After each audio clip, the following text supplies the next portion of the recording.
सारे नवीं वीडियो ते अज आप आए हुए हैं एक फार्म ते बड़ा बेहतरीन फार्म आ बड़ी क्वालिटी दी चीज़ां लगाई गई उत्थे फार्म के उपर तुहानूं विजिट कराने नाले तुहानूं चैक करवाने उत्थे किद्दां किद्दां केड़ा सिस्टम किया गया वा ते माशाअल्लाह बड़ा ही बेहतरीन काम किया वा तुहानूं भी चैक करवाने किद्दां दे जानवर रखे वो भी तुहानूं चैक करवाने आ जाओ। फ्रीजन गाइयां देखो माशाअल्लाह कितनी प्यारी गाइयां फ्रीजन ठीक है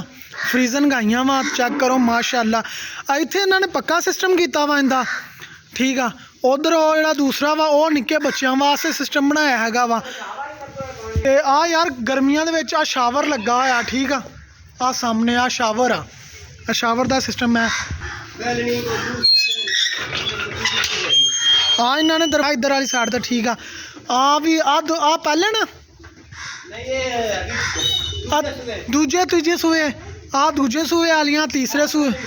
आ पैलन भी इंदे विच ही है ठीक आ। इंदर भी इन्होंने लगाया गया फुहारा वाला सिस्टम माशाअल्लाह गाय चेक करो क्या क्वालिटी की चीज़ इधर इन्होंने खुली जगह बहुत ज़्यादा दी हुई है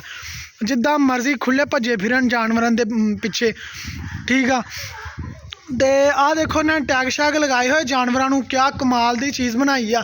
ते खुरली इन्होंने थोड़ी उच्ची बनाई है जानवर ना पहले फार्म च गलती से जानवरों की जी खुरलियां नीची बनाई गई सी आ देखो जी इन्होंने